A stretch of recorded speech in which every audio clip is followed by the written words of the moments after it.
Before our known histories began, another story was already ending, a story of a civilization that mastered stone, stars, and perhaps even consciousness itself. Plato called it Atlantis. Others gave it different names. But what if it was real? What if the Great Pyramids, the colossal stones of Baalbek, and the myths of a global flood are not separate mysteries, but fragments of a single catastrophic event? Humanity has always searched for the mother culture, the ground zero of human genius, and the forgotten wisdom left behind.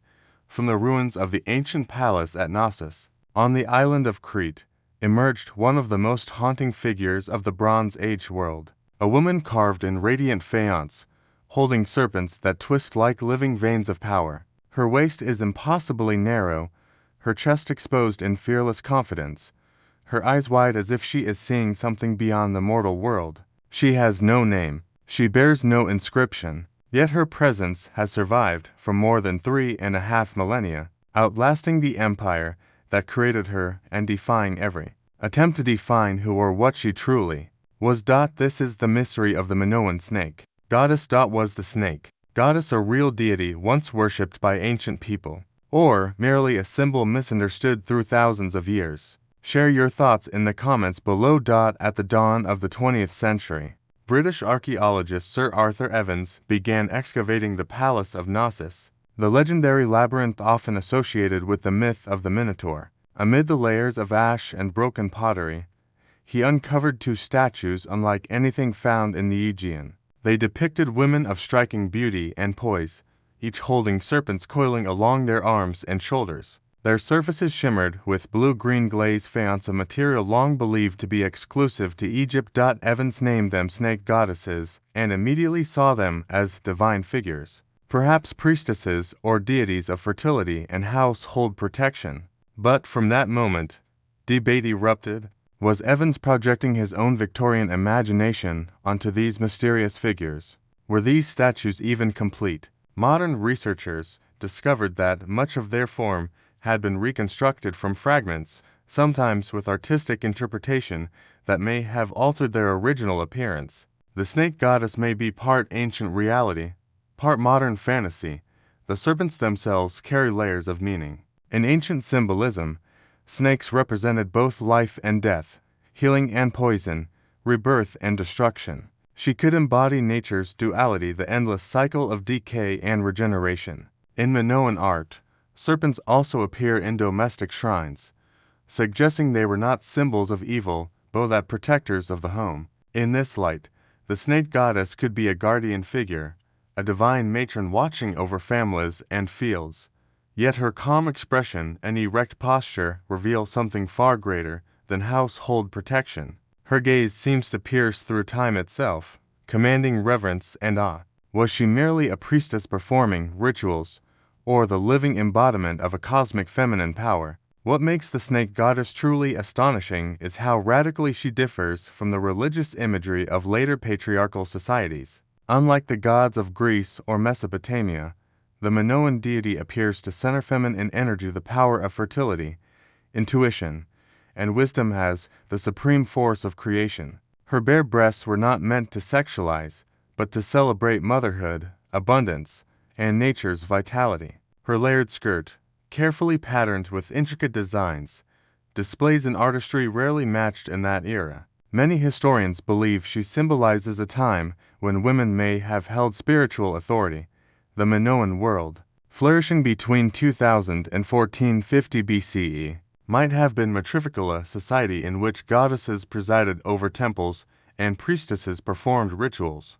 If true, then the snake goddess represents not just a deity, but an entire worldview where the feminine principle was sacred and powerful.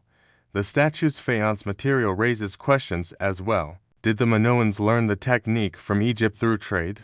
Or did they invent it independently? Chemical analysis suggests both possibilities. If trade was involved, it implies a deep cultural connection between the Minoans and Egyptians, perhaps even shared religious ideas. The snake goddess may be a fusion, part Isis, part Astarte, part local Earth Mother. Her serpents echo the Egyptian uraeus, the sacred cobra symbolizing divine authority. Was she an imported goddess, adapted into Minoan belief, or a uniquely Cretan creation whose symbolism simply paralleled distant cultures. We may never know, because the Minoans left no inscriptions identifying her. Their script, lineara, remains undeciphered, and their silence only deepens the mystery. The statues were found in what Evans called the temple repositories, rooms beneath the palace filled with ceremonial objects, ivory figurines, miniature animals, and votive offerings. These objects suggest ritual use, but the specific rituals remain unknown. Traces of a Shindicate fire may have played a role, perhaps symbolizing purification or transformation. The snake goddess may have presided over ceremonies meant to renew the land, restore balance, or summon rainfall. Beyond religion, she stands as a masterpiece of early human art.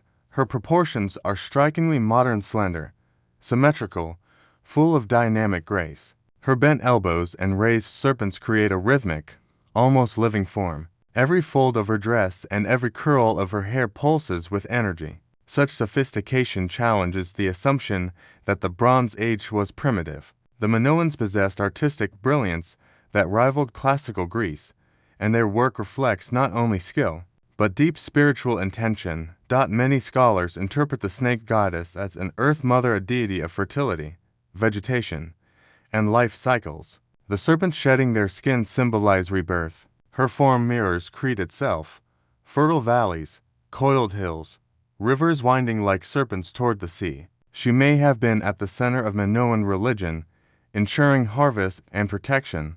Others see her as a mediator between life and the underworld. In this view, the snakes represent spirits of the dead or symbols of hidden wisdom. This duality, nurturing yet dangerous, is what gives the snake goddess her hypnotic power.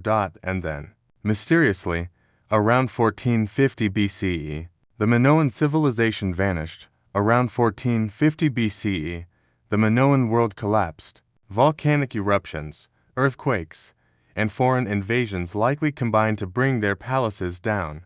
Their language disappeared, their culture faded, and their gods were forgotten. The snake goddess, once perhaps the center of worship, lay buried under rubble for thousands of years.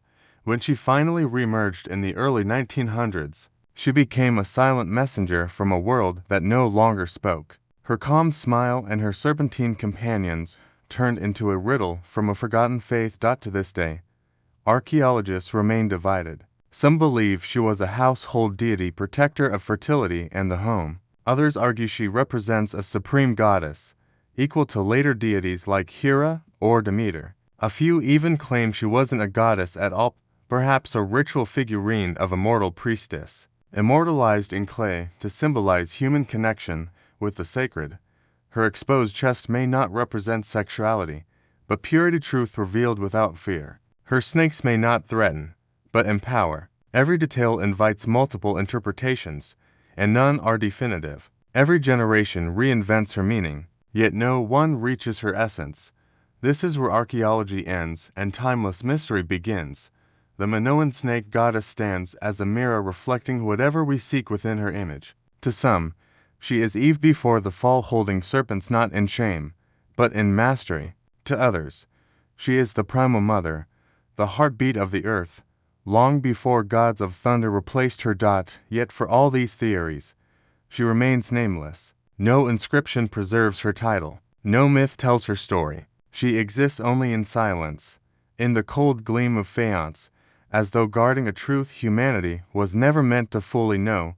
Was she a goddess of life, a mistress of death, or the embodiment of both? Was she the last echo of a world shaped by women, or a myth reimagined centuries later by men? Every possibility opens a doorway to wonder, and every doorway leads into deeper mystery. In her eternal gaze, the Minoan snake goddess seems to whisper across time that true power often hides behind the veil of what we cannot name. Perhaps her greatest legacy is not what she represents, but how she refuses to be defined. Hidden beneath the wind-swept dunes of Orkney, Scotland, lies one of the best preserved Neolithic settlements on Earth.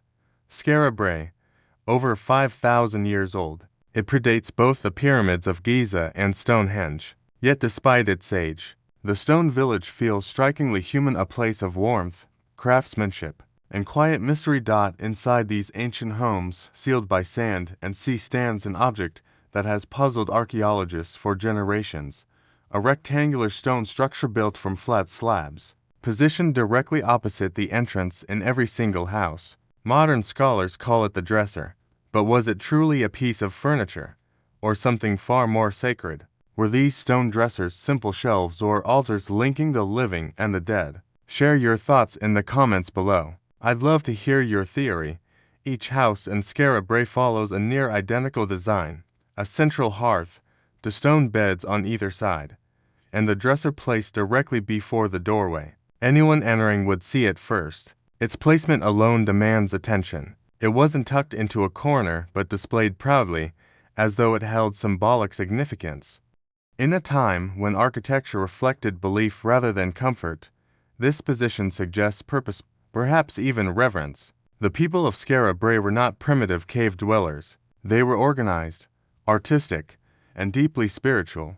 The dresser may have been the heart of both home and faith. When the structures were first uncovered in the 19th century, archaeologists assumed the dressers were simple storage shelves. But that idea soon unraveled. Small decorative objects, beads, carved stones, fragments of bone were found near or upon these dressers. None of them were everyday items. Many were symbolic or made from rare materials not native to Orkney. Some even appeared deliberately arranged. Why would basic storage sit in the most ceremonial position in the house? Why repeat the same design across every home if it were merely practical? A new idea began to take shape. The dresser was not a cupboard, but a shrine.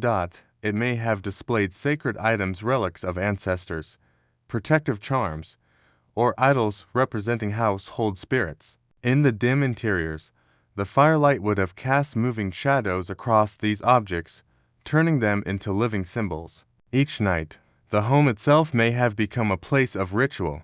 This theory aligns with the broader Neolithic worldview. Across Europe, from Newgrange to Malta, archaeology shows that domestic life and spiritual practice were inseparable. The home was both shelter and sacred space. A hearth fire was both warmth and offering. A meal was both nourishment and a quiet prayer. The dresser, facing the door, may have symbolized the eternal balance between the living world outside and the spiritual realm within. The doorway welcomed nature, community, and daily life. The dresser represented ancestry, memory, and the unseen. Archaeologists have also noted the careful symmetry of the houses, a bed on each side of the fire, a central hearth for life, and a dresser for spirit. These alignments were not random. Neolithic people saw space as sacred geometry, each element representing a cosmic force. The dresser, mirroring the doorway, may have created a symbolic dialogue. Every visitor entered under the watchful eyes of the ancestors. It is no coincidence that no house in Skara Brae lacks a dresser. It was not furniture. It was identity, belief, and continuity carved in stone. Some researchers propose that the dresser played a role in rites of passage, birth, death, and initiation. A newborn might have been briefly placed upon it to be introduced to ancestral spirits. A deceased member's possessions may have rested there before burial. The dresser could have served as both altar and memorial, a physical bridge between generations. The discovery of human bones, animal remains, and symbolic carvings nearby supports this idea. Yet another possibility remains. Perhaps the dresser was both sacred and practical. For the people of Skara Brae, the spiritual and the everyday were not separate worlds. They overlapped, intertwined, and shared the same shadows.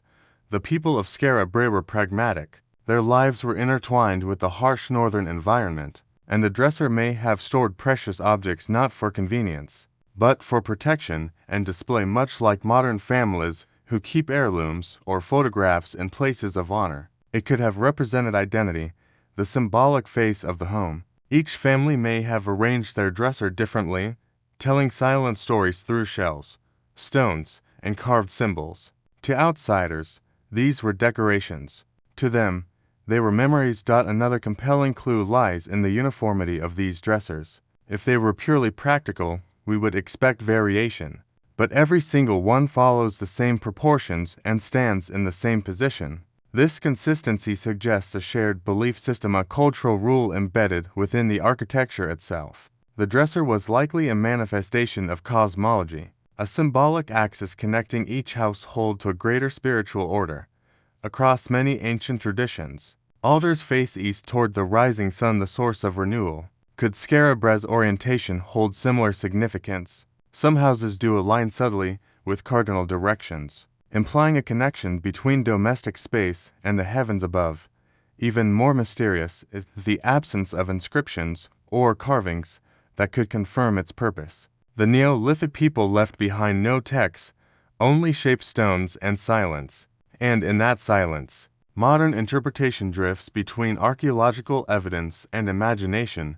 Was the dresser a miniature temple echoing Orkney's grand ceremonial mounds like Meshal and the stones of Stenness? Was it a household reflection of these larger monuments, proof that spirituality was not confined to public ritual sites, but woven into every wall of daily life? Some anthropologists see in the dresser an early form of ancestor veneration, similar to traditions later observed in Asia, Africa, and the Americas. The belief that one's forebears continued to dwell among the living, guiding, protecting, and judging. In this interpretation, the dresser becomes a stage for continuity. Each generation may have added new relics and memories until the structure itself embodied the lineage of the entire clan. Perhaps when families departed or died out, the house with its altar was sealed, its spirits left undisturbed beneath drifting sand. Standing today amid Orkney's salty wines, the dressers of Scarabrae appear deceptively simple, flat stones stacked with prehistoric precision. Yet to the people who built them, they may have represented the cosmos itself, the axis linking earth, fire, and spirit. In the dancing glow of the hearth, the dresser could have mirrored the order of the universe, hearth as sun, dresser as sky, doorway as horizon. Every home a microcosm of the world. The beauty of Scarabrae's mystery is that it blurs the line between archaeology and philosophy. We look at stone, yet glimpse belief. We explain function, yet feel the presence of faith. The dresser refuses to reveal a single purpose because, to its creators, it likely never had one. It was domestic, spiritual, aesthetic, and ancestral, all at once, a sacred ambiguity woven into everyday life. In a modern world obsessed with categorization, Scarabrae reminds us that early humans did not separate the sacred from the ordinary. They lived inside their myths. They built their homes as temples. They saw divinity in the simple act of survival. The dresser, standing silent for millennia, may have been a monument not to gods, but to memory, to humanity's timeless need to give meaning to space. And so, as the wind continues to howl over Orkney's cliffs, the stone dressers of Scarabrae still guard their secret. Were they shelves, altars, portals to another realm? Perhaps all three, perhaps none. The answer, like the people who built them, was buried by time, leaving only the whisper of a civilization that understood something we have long forgotten, that the home itself can be sacred, and even the humblest stone can hold the spirit of eternity.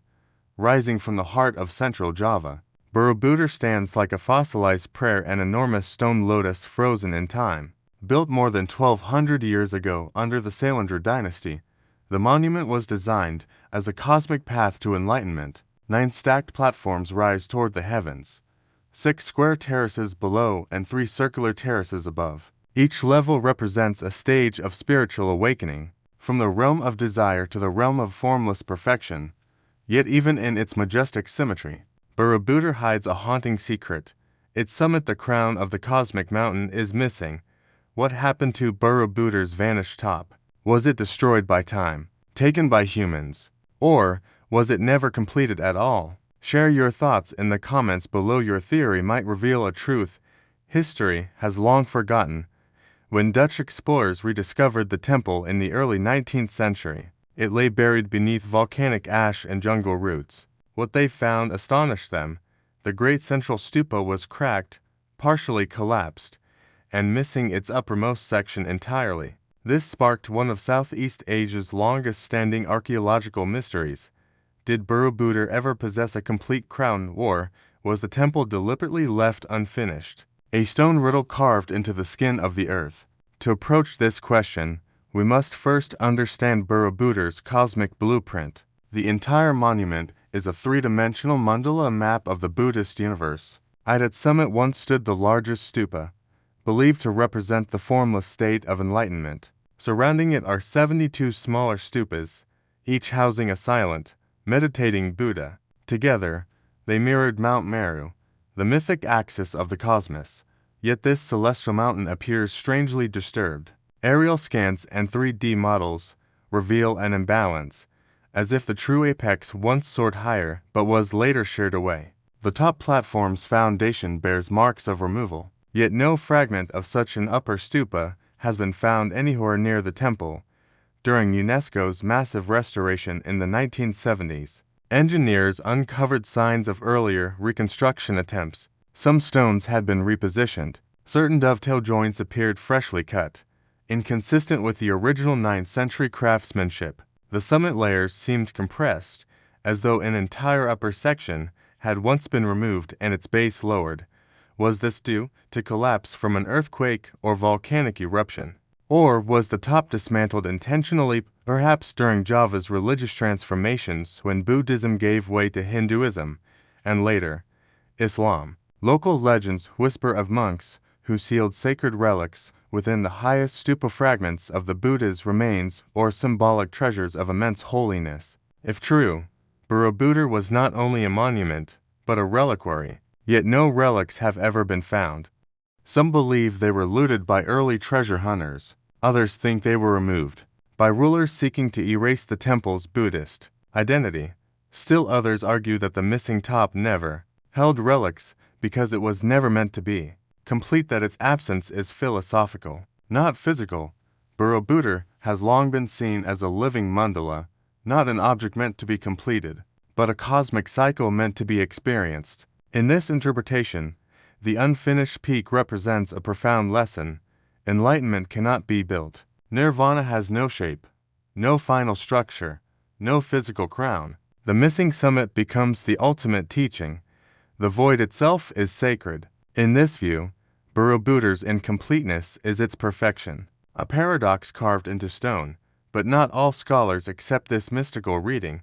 Some geologists argue a far more physical explanation: volcanic trauma. Mount Meru, only a short distance away, has erupted countless times throughout history. Layers of ash buried Borobudur for centuries, suggesting that seismic or eruptive forces may have shattered its upper structure. The cracks in the main stupa, they claim, are scars from the Earth's violent tremors. Yet if the top collapsed, where are the broken pieces? No significant fragments matching the missing summit have ever been found. It is as though the crown simply vanished, erased by time, or taken by someone before history could record it. Early colonial sketches complicate the mystery further. Explorers like Raffles and Cornelius drew drastically different versions of the summit. Some illustrated a pointed spire, others a smooth dome, and some omitted any top altogether. None of these matched the physical evidence perfectly. Were these artistic interpretations? Or were they recording stages of restoration long before UNESCO arrived? The contradictions blur the truth. Adding to this confusion are inscriptions found in nearby temples, suggesting that Borobudur was never intended to be crowned. Ancient Javanese texts describe a great mountain of Dharma left incomplete, possibly referencing Borobudur itself. Perhaps its architects believed that perfection belonged only to the divine. By leaving the summit open, they honored the infinite, the unshaped essence of enlightenment. Still, physical clues resist this idea. The central stupa appears truncated, as if awaiting a missing layer. Its interior chamber, once thought to contain relics, was discovered empty, yet engineered with precision, as though a sacred object once rested there. Some archaeologists suggest the missing top may have been a lighter wooden structure that decayed over time, not stone. If true, Borobudur may once have had a towering spire visible across the plains of Kedu, later dissolved by centuries of rain, sun, and wind. Every theory branches into another uncertainty. Was the summit real? Or was it a metaphor mistaken for stone, a stolen relic, a vanished masterpiece, an intentional void. The missing crown refuses to answer. Its silence mirrors the Buddhas seated within their lattice stupas, gazing into eternity. Perhaps the truth lies not in the stones, but in their quiet refusal to explain themselves. The absence at the top of Borobudur is more than an architectural puzzle, it is a symbol of the limits of human understanding. Whether destroyed by nature or deliberately left unfinished, its emptiness forces us to confront impermanence, the very core of Buddhist philosophy. For more than 1,000 years, Borobudur has endured beneath the shifting Javanese sky. Its base remains firm in the realm of desire. Its terraces rise toward wisdom and formlessness. But its summit, the place where earth was meant to kiss heaven, remains missing, as though the gods withheld the final piece. And so the question lingers. Did the builders lose their sacred crown to disaster? Did they never intend it to exist?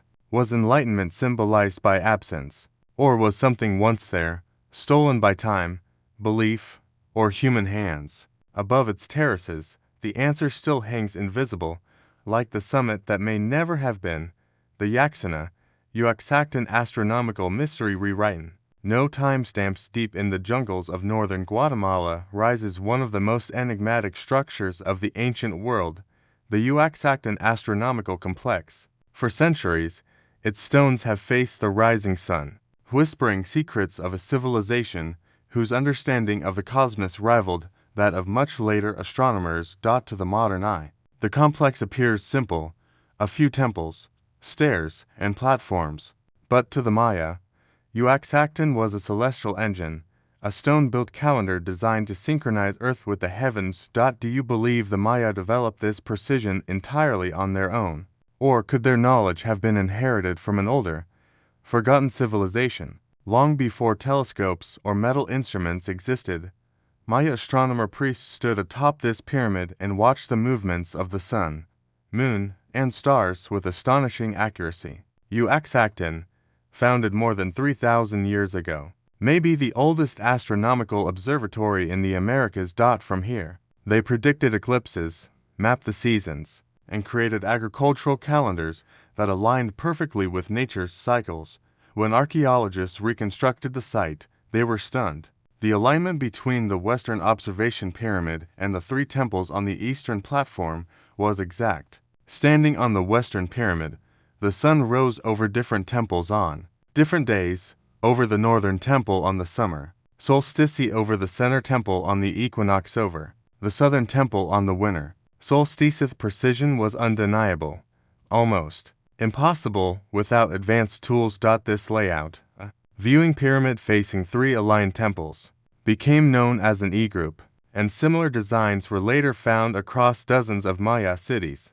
But Uaxactan was the first, the prototype. Yet the mystery deepens. Why did such advanced astronomy appear so early, before most Maya cities existed, before writing was widespread? The sophistication seemed too sudden, as if the knowledge had been inherited whole, not developed gradually. Some scholars believe Uaxactan's builders possessed ancestral wisdom, geometry, solar tracking, and cosmology passed down from an earlier, unknown culture. For the Maya, astronomy was not just science, it was sacred. The rising sun symbolized rebirth, Venus dictated war and peace, the moon governed time, fertility, and ritual cycles. Every observation carried divine meaning. Farmers used solstice markers to plant and harvest. Priests interpreted celestial events as messages from the gods. The Maya saw themselves not as observers of the universe, but as participants within it. The Maya were never merely observers of the sky. Many researchers believe that it was at Uaxactan where the first stones of the long count calendar, the greatest timekeeping system of the Maya, were laid. This was not simply a tool to mark days. It was a system to measure eternity, linking celestial cycles with the rhythm of life, death, and rebirth.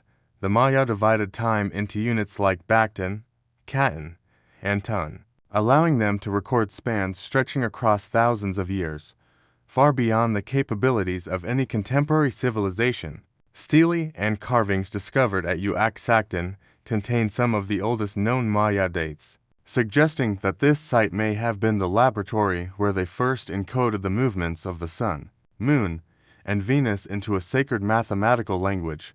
Their understanding of Venus was astonishing. They tracked its 584-day cycle with such precision that they associated the planet with war, prophecy, and ritual cycles. They also knew the solar year lasted 365.242 days, a number strikingly close to the modern calculation. Each temple at Uaxacton served not just as a place of worship, but as a colossal stone clock where time, gods, and humanity converged into a single cosmic rhythm.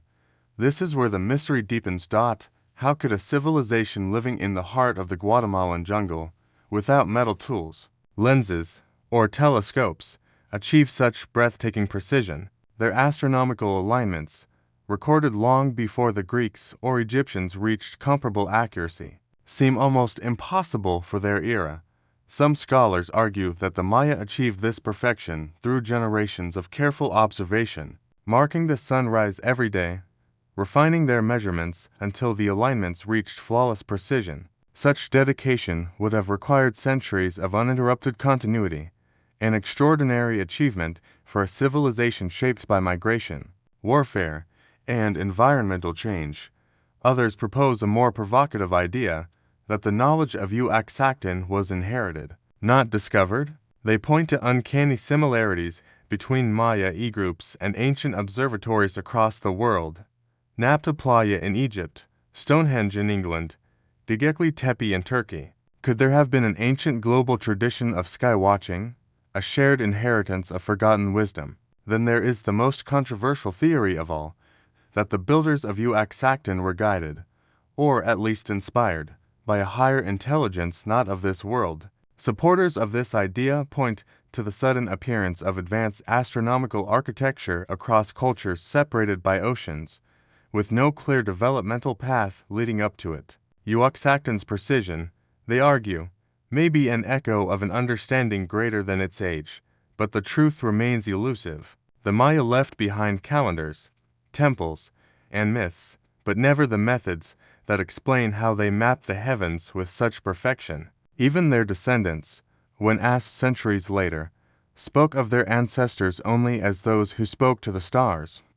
Standing atop Uaxacton today, one can still feel the intent behind its construction. The temples form a silent dialogue between earth and sky. As the sun rises, its rays pass through the gaps between the eastern temples with perfect accuracy, a phenomenon unchanged for thousands of years. It is as if the builders embedded a message into the architecture itself. Time is not linear. It is a cycle. What rises will fall, and what falls will rise again. To the Maya, this was not merely an observatory. It was a cosmic clock, a stage where gods moved through light, shadow, and season. The priests who stood here were mediators between worlds, reading divine will in the glow of the morning sun. The architectural DNA of Uaxacton spread across the entire Maya world. Cities like Tikal, Copan, and Chichen Itza all built their own e-groups following the same principles, always facing the rising sun, always aligned with solstices and equinoxes. Even today, Maya communities celebrate equinox ceremonies at these ancient sites, preserving echoes of a science and spirituality intertwined for millennia. In the end, Uaxacton remains both monument and riddle. It reminds us that long before the age of satellites and digital clocks, human beings could look to the sky and understand the patterns that bind life, death, and the cosmos. But it also poses a deeper question: how much have we forgotten? Perhaps the true mystery is not how the Maya learned so much, but how modern humanity, with all its instruments, lost the reverence that once guided them. Uaxacton stands in the jungle like a patient guardian of forgotten knowledge. Its stones remain aligned with the heavens, waiting for us to remember the language of the stars. The bog iron built the longships that conquered oceans, the axes that cleared forests, and the swords that wrote sagas in blood. Without it, there would have been no Viking Age, no fleets cutting across the North Sea, no colonization of Iceland or Greenland, no expeditions to the distant shores of Vinland. What made bog iron truly remarkable was its abundance and accessibility. Unlike deep mines that required engineering and manpower, bog iron could be found almost anywhere. It democratized metallurgy. A small village could produce its own weapons and tools, independent of kings or merchants. And so, from Iceland to Finland, the land itself seemed to forge the destiny of the Norse. While silver hoards and gold arm rings capture our imagination, archaeologists now believe that the true wealth of the Vikings lay in iron. Bog iron was lightweight, renewable, and essential. It was traded across fjords and seas, carried in ships alongside furs and amber. Some regions, especially in Norway and Sweden, became known for their superior quality iron, prized by both craftsmen and warriors. Yet the trade was almost invisible in the historical record. No written contracts, no ledgers, no monuments celebrate it. The evidence lies buried in slag heaps, furnace ruins, and scattered tools. The iron economy of the Vikings existed in the shadows, sustained by oral knowledge and the secret craft of the smiths. One of the most haunting discoveries came in 1960 at the northern tip of Newfoundland, in a place called L'Anse aux Meadows. Among the remains of Norse buildings, archaeologists uncovered a small forge and fragments of slag, proof that the Vikings had smelted bog iron in North America over 1,000 years ago. It was the first iron smelting in the New World. Why would they carry this knowledge across an ocean? Perhaps they understood that bogs existed everywhere, even in this strange, untamed land. Perhaps they planned to settle, to build, to sustain. But just as suddenly as they appeared, they vanished. The forge went cold, the slag was left behind, and with it, a trace of a technology that briefly united the old and new worlds. Despite their lack of writing, the Norse smiths mastered a subtle science. They knew the best season to collect, or late summer, when the bogs were dry and the iron richest. They selected specific mosses and reeds to control the furnace's heat and oxygen flow. Each forge was tuned like an instrument, its secrets guarded within families for generations. Modern experiments attempting to reproduce Norse bog iron yield wildly varying results, proving how much of their craft relied on intuition and ancestral memory. Their skill bridged nature and metallurgy in a way that feels almost spiritual. In their hands, mud became metal, and metal became myth. Then, abruptly, it ended. After the 13th century, the bog iron tradition faded from Scandinavia, not gradually, but like a flame snuffed out. Archaeological sites fall silent. The slag heaps stop growing. The furnaces are abandoned, left to sink back into the peat from which they once drew their lifeblood. Why did this happen? Some historians point to the rise of blast furnaces in continental Europe, which could produce more iron at higher quality. Others blame climatic shifts, the onset of the Little Ice Age when colder, wetter weather may have flooded bogs and made ore collection impossible. There are even theories of resource exhaustion, though bog iron was self-regenerating. A few scholars go further, suggesting something deeper, that the Norse themselves chose to let it die. Perhaps the old ways had become sacred, belonging to an age of gods and sagas that no longer fit the Christianized North. The knowledge once passed from father to son may have simply stopped being spoken. The silence that followed was absolute. When archaeologists rediscovered the slag heaps centuries later, they found no inscriptions, no manuals, not even symbolic carvings, just blackened earth and traces of forgotten fire. The ghost of a technology both humble and divine. It was as if the bogs had reclaimed not only the iron, but also the memory of those who forged it.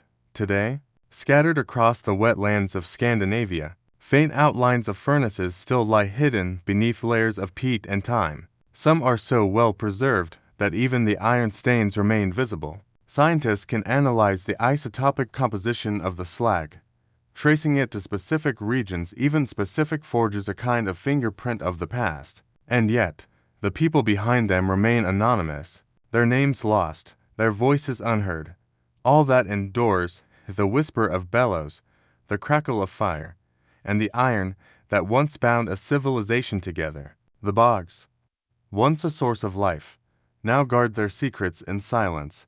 The bog iron of the Norse was more than a resource, it was a philosophy. It taught them to work with the earth, not against it, to find strength in patience, to see value in the overlooked. In many ways, it reflected the Norse spirit itself, resilient, self-renewing, and quietly unstoppable. Modern researchers, inspired by this ancient practice, have begun studying bog iron as a model for sustainable metallurgy. The idea that nature's cycles can support human innovation without destruction. In that sense, the Vikings may have been among the first environmental engineers, guided not by science, but by instinct and respect for the land.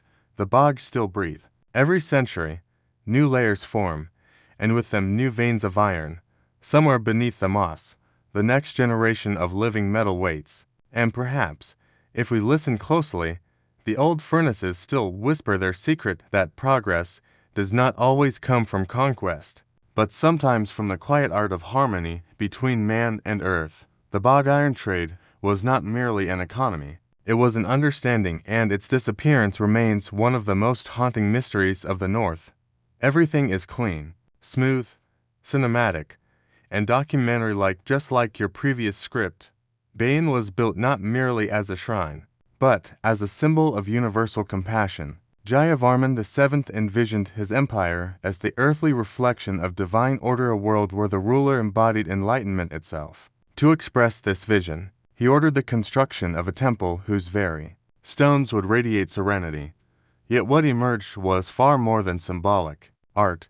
It was a technical masterpiece. Every one of its 54 towers bore 4 giant faces, each about 4 meters tall, carved from blocks of sandstone weighing several tons. When viewed from above, the entire layout resembles a mandala, a cosmic diagram representing the universe. The temple was not just built, it was engineered with precision and intent far beyond what historians once believed possible for the 12th century Khmer world. Bayan is a labyrinth, 3 tiers of corridors, terraces, and chambers rising like a mountain of thought. Its outer galleries depict scenes of daily life and warfare. Its middle level twists into dim passageways lined with reliefs of celestial beings. Its upper platform bursts into a forest of towers, each crowned with a smiling face. But what truly astounds modern researchers is the mathematical alignment of these towers. Many faces align perfectly with the cardinal directions, while others match celestial angles associated with solstices and equinoxes. The builders seem to have known how to orient massive structures with astronomical accuracy, something that even today requires advanced instruments and expertise. And then there's the structural challenge. These faces were not carved from single stones. Each one was assembled block by block, like a colossal 3-dimensional puzzle. Every block had to be cut, transported, and placed so precisely that when joined, it formed a seamless living visage, curving lips, gentle eyelids, expression serene and silent. Even after centuries of erosion, the joints between the blocks remain nearly invisible. There is no mortar, no binding material. The stones hold together purely through their weight, and the perfection of their interlocking surfaces, a feat that rivals the megalithic wonders of Peru and even the Great Pyramid. Here lies the heart of Bayan's enigma. How did they do it?